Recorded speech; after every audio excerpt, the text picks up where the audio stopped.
오늘 저는 용서하는 아버지 마음. 한마디로 말하면 하나님은 용서하시는 하나님이시다. 우리도 하나님을 본받아서 용서하는 마음으로 살아야 한다. 오늘 그 주제가 바로 그겁니다. 우리는 하나님의 자녀이고 하나님의 백성이고 하나님에 의해서 이 땅에 살아가는 귀한 존재들 아니겠습니까? 오늘 이 시간 주시는 말씀을 통해서 은혜가 충만히 넘쳐나기를 바라고요. 우리 성도님들의 심령 가운데 여러 가지 어려운 문제로 얽히고 설킨 것들이 하나하나 다 풀어지고 치유함 받는 그런 은혜가 오늘도 함께 하시기를 예수님의 이름으로 축원합니다. 성원이 친구가 성원이 집에 전화를 했더니 성원이 아버지가 받아요. 그래서 거기 성원이 집이죠? 물어보니까 그 아버지가 아니다, 내 집이다.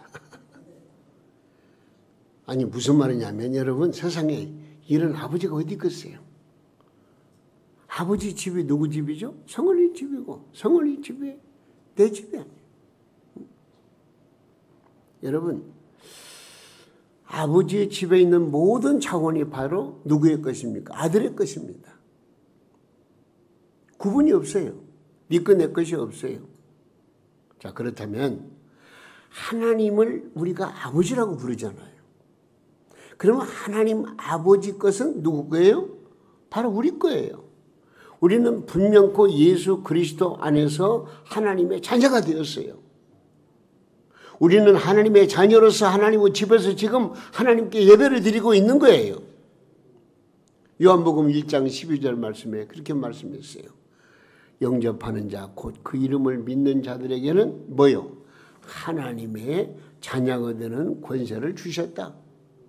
저와 여러분은 하나님의 자녀인 줄로 믿으시기 바랍니다. 자녀가 되었어요. 네? 누가 뭐라 해도 부정할 수가 없는 하나님의 아들, 딸이 되었다 그 말입니다. 우리는 예수 그리스도를 나의 구주로 영접하고 믿는 믿음으로 말미암아 하나님의 자녀가 된 줄로 믿으시기 바랍니다. 그러므로 우리 하나님이 가지신 모든 것이 바로 나의 것이 되는 것입니다. 우리가 하나님을 아버지로 부르고 섬길 수 있는 것은 엄청난 큰 축복이 아닐 수가 없습니다. 우리 하나님 아버지의 마음은 바로 어떤 마음이냐? 우리들을 용서하시고 용납하시는 하나님의 마음. 그 마음을 우리는 이해를 해야 돼요. 왜 그런 줄 아세요? 나 같은 죄인이 무엇이길래 이처럼 사랑하셔서 나를 예수 믿는 믿음 하나 보시고 하나님의 자녀 삼으셨다는 이 놀라운 사실을 생각하면 생각할수록 감사한 것밖에 없다고 말입니다.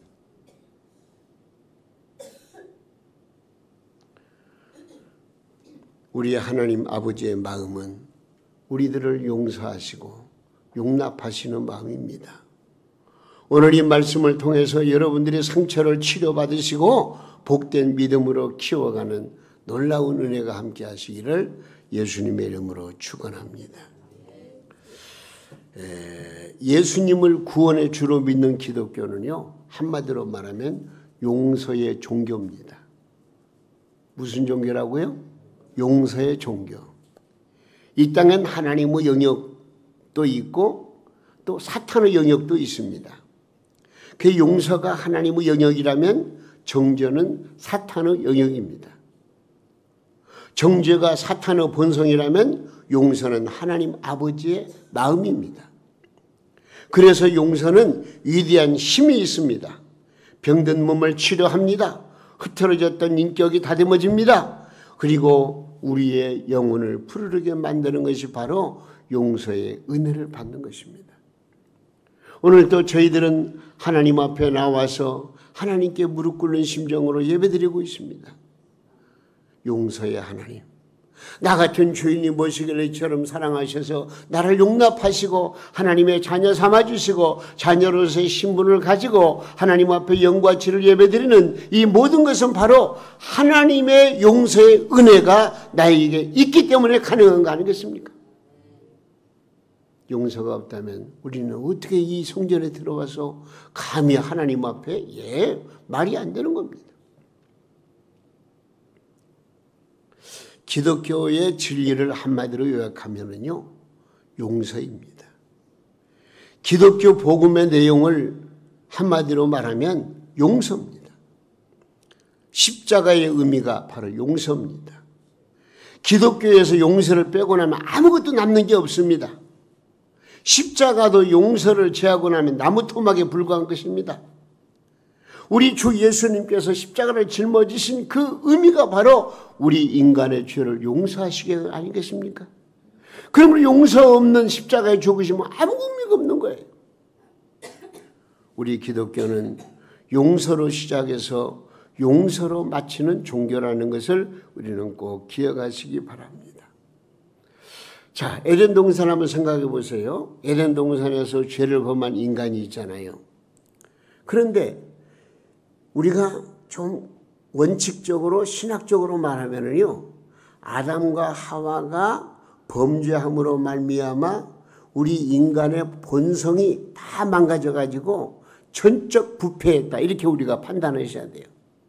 그러니까 하나님을 찾을 수 있는 방법이 아무것도 없는 완전히 그냥 죄성으로 말미암아 완전히 부패된 인간이 바로 아담과 하와였습니다.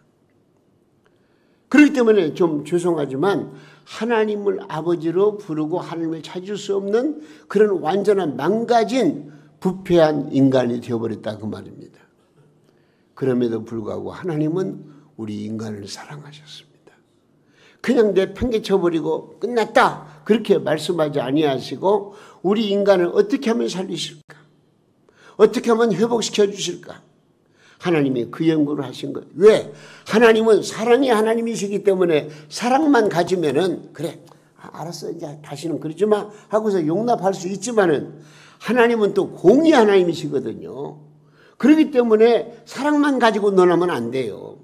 하나님의 공의에 위반된 것은 분명 그 벌을 받아야 되고 대가를 치러야 되고, 하나님이 그 공의를 발동하시면은요, 어느 누구도 그 공의 앞에서 온전할 수가 없는 거예요. 그래서 하나님께서는 인간을 어떻게 하면 좋을까? 그래서 하나님은 용서의 드라마를 펼치시기 시작합니다. 무슨 드라마? 용서의 드라마를 펼치십니다.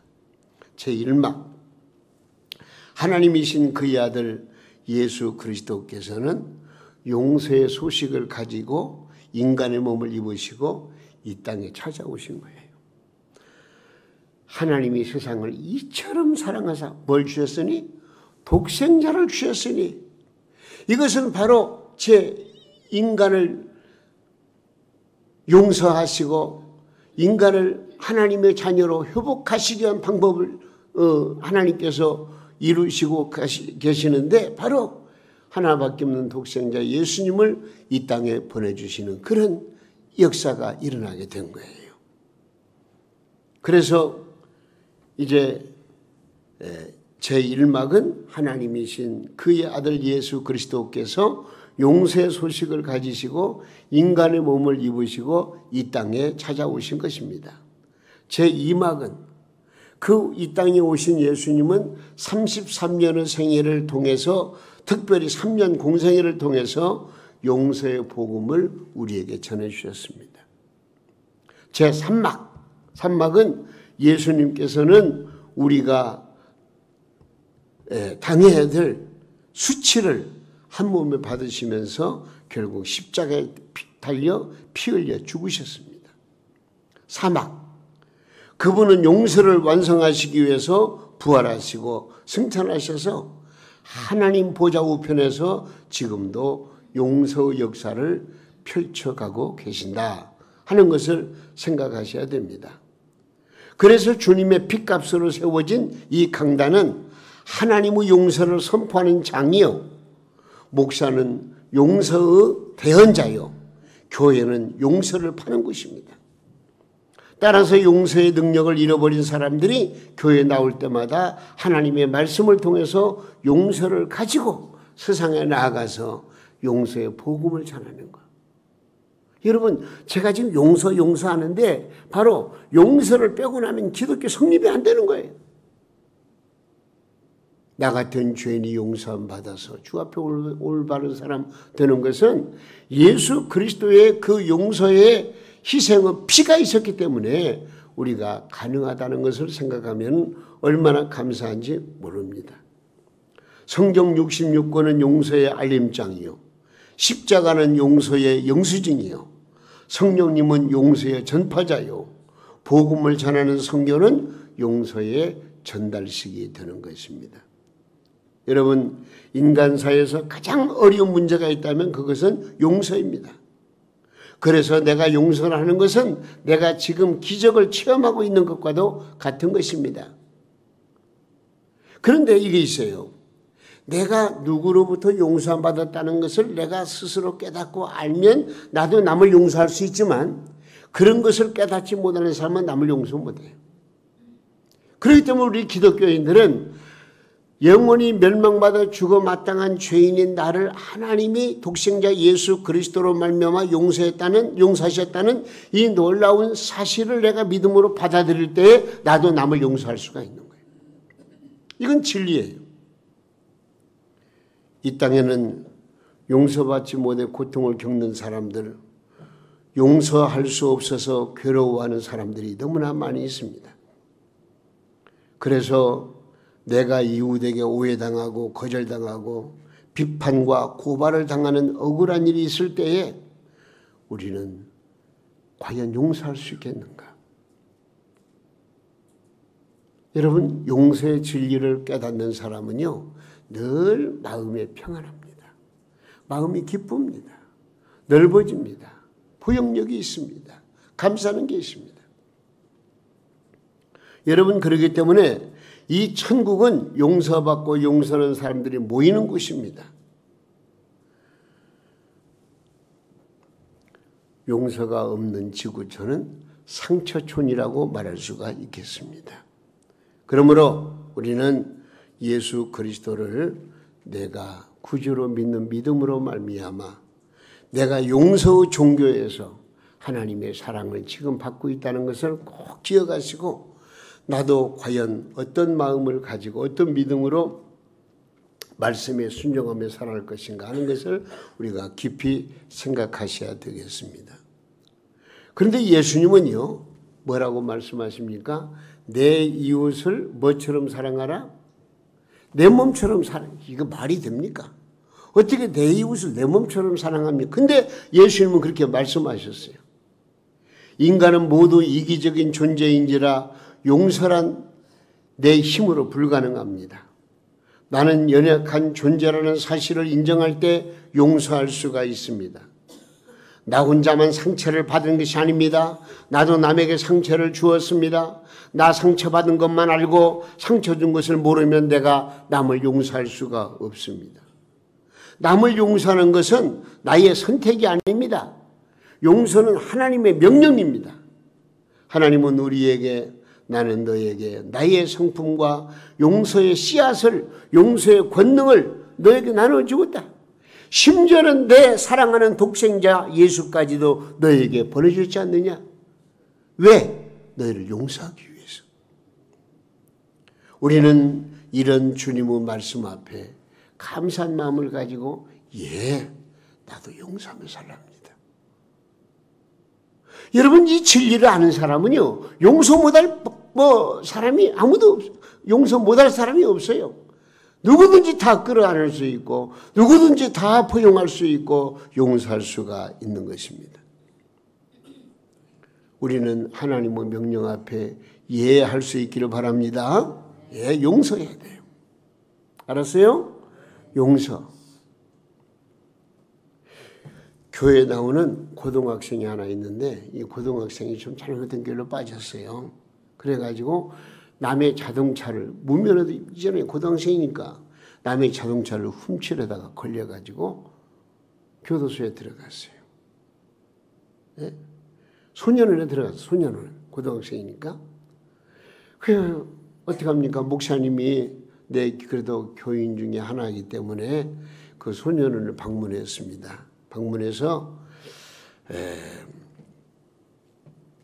뭐라고 그랬냐면 조금만 참고 기다려라. 이곳에서 나오게 되면 내가 너를 힘껏 도와줄 것이다. 그랬어요. 그랬더니 그 학생이 뭐라고 말한 줄 알아요? 목사님, 남의 자동차 훔치는 게 쉬운 문제가 아닙니다. 목사님은 설교 준비나 차라리 설교나 열심히 하세요. 그러더래요. 고칠 마음이 없는 거예요. 깨달은 것이 없는 거예요. 용서받을 마음의 그 준비가 되어 있지 않는 거예요. 그러니 무슨 말에 도움이 되겠습니까?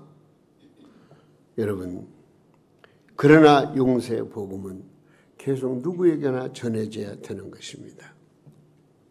예수님께서는 뭐라고 말씀하십니까? 우리에게 용서하라. 우리 성도들은 용서하는 것이 본성이 되어야 됩니다. 용서하고서야 내가 행복할 수가 있습니다. 그런데요, 자, 구약에는 율법이 있잖아요. 율법을 보면은요, 사람이 한 번 과실을 범하면 용서가 됩니다. 근데 두 번 죄를 범하면 용서할 수가 있습니다. 그리고 세 번까지는 어쩔 수 없이 용서할 수가 있습니다. 그러나 네 번째 동일한 죄를 범하면 용서하지 않아도 된다. 이것이 바로 율법입니다. 여러분, 이것이 우리의 모습이 아닙니까? 마음씨가 좋은 사람은 똑같은 잘못을 두세 번까지는 용서할 수 있을 것입니다. 그러나 다시 똑같은 잘못을 계속 범하게 되면 한결같이 우리는 이렇게 생각합니다. 저 인간은 용서하기 없는 인간이야. 용서할 수 없는 인간이야. 가치가 없는 인간이야. 그렇게 해서 버린 친구들이 얼마였으며 그렇게 해서 내팽개친 교회와 가족이 얼마 됩니까? 여러분, 하나님은 교회가 용서가 없다면요, 어느 누구도 이 교회 나올 자격이 없어요. 왜? 하나님께 용서받을 자격이 없으니까요. 베드로라는 사도가 예수님께 이렇게 물어봅니다. 뭐라고 물어보느냐? 한번 읽어볼까요? 마태복음 18장 21절인데요. 주여, 형제가 내게 죄를 범하면 몇 번이나 용서해 주리까? 7번까지 하오리까? 지금 이 베드로는요, 최대한 마음을 넓혀가지고 형제가 나한테 죄를 범했을 때 7번까지. 왜? 이 율법에는 3번으로 끝나거든요. 7번까지 용서하면 되겠습니까? 이렇게 물어봤어요. 그랬더니 예수님께서 뭐라고 말씀하신 줄 알아요? 마태복음 18장 22절에 예수께서 시작. 예수께서 이르시되 내게 이르노니 7번뿐 아니라 7번을 70번까지라도 할지니라. 예수님께서는요, 70번씩 7번이라도 용서하는 거예요. 이 말은 꼭 7, 7은 49, 490번까지 용서하는 얘기가 아니고 끝까지 하나님의 사랑으로 내 이웃을 내 몸처럼 사랑하라, 용서하라, 이런 명령의 말씀이에요. 그러니까 우리 기독교 안에서는요, 용서는 끝이 없어요. 몇 번으로 딱 끝나는 게 아니에요. 무조건 용서하고 끝까지 용서하셔야 돼요. 본인이 깨닫고 돌아오고 하나님의 사랑을 느끼고 하나님께 그 은혜를, 하나님의 은혜를 깨닫는 그때까지 계속해서 용서의 복음을 전해야 한다, 그 말입니다. 그런데 용서하는 하나님 아버지의 마음은 어떤 마음이냐? 십자가를 지는 마음입니다. 자, 오늘 본문 말씀을 또 생각해 봐야죠. 오늘 아침에 예수님이 성전에서 말씀을 가르치고 계셨어요. 근데 밖에는 웅성거리는 소리가 들리더니 남정네들이 웬 여자 하나를 잡아 끌고 들어오는 거예요. 그 간밤에 서기관과 바리새인들이 간음 현장을 덮쳤는데 아마 남자는 도망간 것 같아요. 그리고 여자만 개처럼 끌고 왔어요. 그 여자 얼굴에는 공포와 천염이 엇갈려 있었고 바리새인들의 얼굴에는 살기가 돌았습니다. 그 바리새인들이 예수님께 물어보는 거예요. 뭐라고 묻느냐? 선생님, 이 여자가 간음하다가 현장에 잡혔습니다. 모세의 율법에는 돌로 치라 명령했는데 선생님은 뭐라고 말씀하겠습니까? 이렇게 물어보는 거예요. 지금 바리새인 일당이 무엇 때문에 여인을 끌고 온 것입니까? 아니 율법대로 한다면 자기들이 율법대로 처단하면 끝나는 거예요. 그 여인을 구태여 예수님께 데리고 온 이유가 뭐냐 그 말이에요. 에? 이 여자를 돌로 치리까? 이 질문은 동기부터 불순합니다. 이 사건을 미끼로 해가지고 예수님까지 돌로 치려고 했던 그런 아주 음모적인 얘기거든요. 그래서 오늘 6절 말씀에 뭐라고 그랬어요? 6절 말씀 보니까 그들이 이렇게 말하면 고발할 조건을 얻고자 하여 예수를 시험함이니라. 지금 예수님을 궁지에 몰아넣고 예수님을 처단하기 위해서 이 방법을 쓴 거예요. 그 예수님이 만약에 자 보세요. 예수님이 만약에 그래 돌로 치라 하셨다면은 당시 유대인들에게는 사형 선고권이 없었기 때문에 무슨 법을 어기느냐? 로마법을 어기는 거예요. 그리고 그뿐만이 아니고 예수님은 평소 때 늘 죄인을 용서하라 사랑하라 그랬는데 만약에 돌로 치라고 하면은 예수님의 정신 자체가 완전히 뿌리쳐 흔들리고 있는 거예요. 예? 사랑의 정신이. 그렇다고 돌로 치라고 치지 말라고 말했다면은요, 모세의 율법을 어기는 배교자요, 음행을 장려하는 사람이라는 누명을 명키 어려웠습니다. 이때 예수님은 어떻게 했어요? 진정시키기 위해서 엎드려서 무엇인가를 땅에 글을 쓰고 계셨어요. 이는 엄청난 사건입니다. 예? 예수님의 손은 천지 만물을 창조하신 손이요, 모세를 신의 산으로 불러 돌판에 십계명을 쓰신 손이요, 벨사살 왕의 벽에다가 메대 대개를 우바르 신이라는 그 심판의 글을 쓰신 손이 바로 하나님의 손이고 예수님의 손이거든요. 진정시키려고 하지만은 오늘 말씀 보니까 지금 막 그냥 바리새인과 서기관들이 막 아우성을 치는 거예요. 어떻게 하면 좋겠냐 말이에요. 그래서 예수님은 일어나시자마자 뭐라고 말씀하시냐? 너희 중에 죄 없는 자가 먼저 돌로 치라 그래요. 여러분 여기 죄 없는 사람이라는 말이 무슨 말인 줄 아세요? 죄를 지을 욕망까지도 없는 사람. 죄 지을 욕망까지도 없는 사람을 지금 의미해서 지금 예수님께서 죄 없는 자는 돌로 치라. 그렇게 말씀하고 있는 것입니다. 즉 너희 가운데 이 여자보다 나은 자가 누구냐? 그런 말이에요. 이 말씀이 선포되자 돌을 든 손들은 내려졌고 눈에 핏기는 꺾였고 격동하던 군중 심리는 순식간에 가라앉으면서 요리조리 다 흩어지고 말았습니다. 여러분 세상 살다가 정말 돌을 던지고 싶을 때가 왜 없겠습니까? 저라고 해서 예언은 아닙니다. 제가 부족해서 그렇지 누구에게 사랑을 주고 무언가를 주고 싶어서 하는 마음은 항상 준비되어 있습니다. 그래서 사랑하는 이 마음을 기도로 전하고 언행으로 전하며 때로는 물질로 전하려고 노력을 합니다마는 이러한 제 마음을 몰라주고 오히려 자기 감정과 욕심에 의해 가지고 주관적으로 판단을 하고 그래서 저의 마음이 상하고 아플 때는 저도 모르는 사이에 돌멩이가 주어질 때가 있어요. 던지지만 안 해서 그렇지 인간의 마음은 다 마찬가지예요. 그런데 오늘 말씀 보니까요, 예수님은 여자에게 지금 다 이제 흩어져 버리고 여자 혼자만 남았어요. 여자에게 나도 너를 정죄치 아니하노라 이렇게 말씀하시는 거예요. 이야, 예수님이 여자인을 용서하신 거예요. 정죄치 아니하겠다.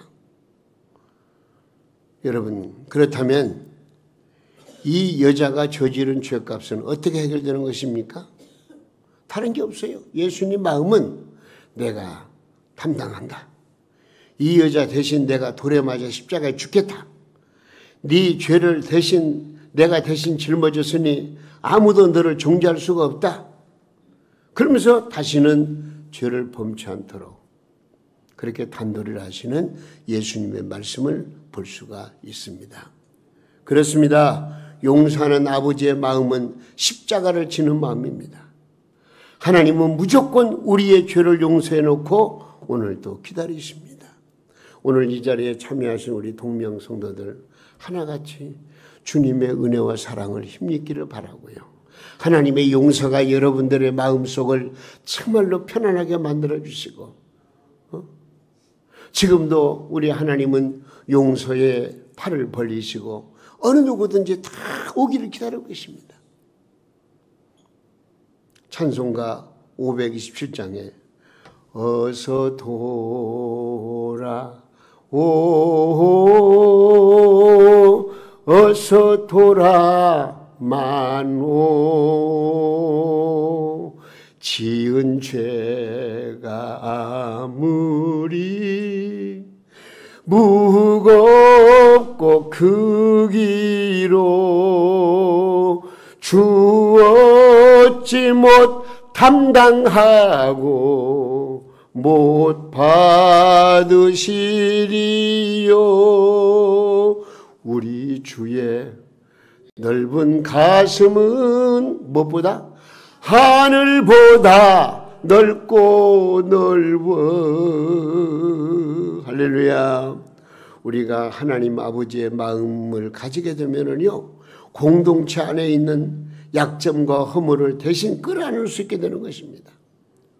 정죄하는 돌 대신에 사람의 사랑의 마음을 품을 수가 있게 되는 것입니다. 너도 가서 용서하는 예수님의 마음으로 살아라. 용서하는 아버지의 마음으로 살아라. 우리 하나님께서는 오늘 말씀을 통해서 우리에게 이렇게 말씀해 주고 계십니다. 저는 모태신앙으로서 초등학교, 중학교 시절 교회를 내 삶의 중심에 세워놓고 일과를 보냈던 것으로 기억이 됩니다. 그러던 제가 조금 성장하니까 청년기로 성장해 가는 과정 속에서 교회에 대한 반항 심리가 생겼습니다. 가난한 살림에 호랑이 같은 아버지의 감시에 또한 그때는 교역자가 목사님이 전도사님이었어요. 전도사님에 대한 불만까지 쌓이게 된 것이에요. 그래서 하나님을 원망했고 하나님께 항의했습니다. 그래서 교회를 나가지도 않았고 때로는 시험에 빠진 일이 있습니다. 교회 나가더라도 아버지 무수로 나가긴 나갔는데 뒷자리에 앉아가지고 그냥 눈치나 보고 아무것도 하려고 생각을 안 해요. 그래서 하나님을 원망했고 하나님께 항의되었습니다. 그러면서 내 마음속에 돌아가야지. 어느 날 나를 보니 하나님으로부터 너무나 많이 거꾸로 달려왔을 거예요. 어떡하나. 하나님은 나를 받아주지 않으실 거야. 근데 하나님은 바로 내 곁에 와 계시면서 나를 감싸주시는 것처럼 느끼게 되는 거예요. 아들아, 이제 불만을 다 토했니? 이제 화가 좀 멈춰졌니? 화가 끝났니? 네, 하나님, 제가 참 나쁜 사람이죠. 제가 하나님 앞에 돌아가려고 하는데 너무나 멀리 달려온 것 같아요. 그러나 다시 한번 시작할래요. 주님이 허락하시면은 이제는 내가 마음 고쳐먹고 신학교에 갈래요. 그래서 목사가 될래요. 아니다. 현재의 내 모습 그대로 아파하고 불만에 가득 찬 내 모습 그대로 내가 받아주겠다. 너는 나를 믿어라. 나는 누구냐? 용서의 하나님이다. 네 모든 잘못 허물을 용서해 주마. 여러분, 저는 그날로 감사한 마음을 가지고 또 물론 주변에서 권위도 있었지만은 신학교에 원서를 쓰고 하나님 앞으로 돌아와서 그래서 결국 이렇게 목사가 되어서 오랜 동안 목회 생활하고 있는 것입니다. 여러분 아직도 정죄의식에 사로잡혀 몸부림하고 있습니까? 여러분은 정죄의식에 사로잡혀 몸부림해 본 적이 있으십니까? 예수 그리스도의 피로 우리의 모든 죄가 용서받았음을 여러분 꼭 기억하시고 믿으시기를 바랍니다. 하나님은 우리의 모든 죄를 예수님의 십자가의 피로 완전히 소멸시켜 주셨습니다. 그래서 골로새서 2장 13절과 14절 말씀 이렇게 되어 있어요. 또 범죄와 육체의 무할례로 죽었던 너희를 하나님이 그와 함께 살리시고 우리의 모든 죄를 사하시고 우리를 거스르고 불리하게 하는 범조문으로 쓴 정세를 완전히 지워버리시고 제하시고 버리사 십자가에 못 박으시고 완전히 우리의 모든 죄를 우리 주 예수님께서 십자가에 못 박아 해결해 주신 거예요. 믿으시기 바랍니다. 우리가 지금 짓고 있는 죄, 미래에 지을 모든 죄, 수천 수만 페이지 이상의 죄 가운데에서 몇 개를 선택적으로 골라서 용서하신 것이 아니라 이 모든 죄를 십자가의 은혜로 불태워버린 줄로 믿으시기를 바랍니다.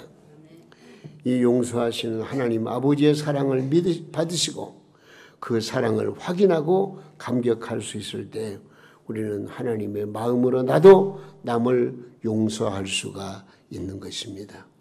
그 아버지의 마음을 가지면 내 이웃을 사랑하며 살아갈 수가 있고요. 아버지 용서는 마음으로 다른 사람을 나도 용서할 수가 있는 것입니다. 이 용서하는 마음이 내 가정을 행복하게 만들고 내가 섬기는 교회를 하나로 만들고 이 사회와 민족이 하나 될 수 있는 그런 아주 중요한 핵심 포인트가 되는 것입니다.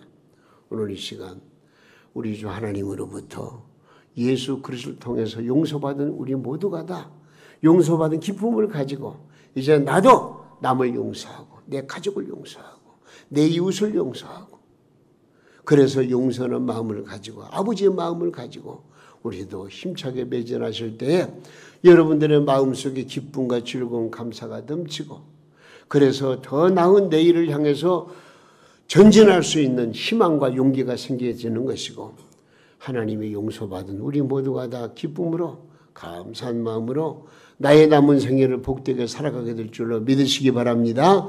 우리 모두 오늘 주신 말씀 붙들고 용서하신 하나님의 마음을 내 마음속에 간직하고 나도 남을 용서하며 살아가는 복된 우리 성도님들 다 될 수 있기를 예수님의 이름으로 축원합니다.